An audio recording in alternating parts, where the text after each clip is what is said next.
नमस्कार जय जगन्नाथ।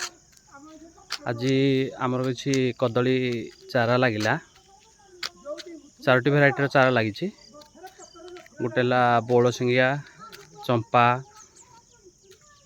बंतल पाटकपरा तापाई आम जो गात खोला जाता से गभीर है 1.5 ରୁ 2 फुट एवं तार चौड़ा है 1 फुट ता भितर आम खत कंपोस्ट दे आज चारा लगे चलतु देखा केमी चारा आमर लगी।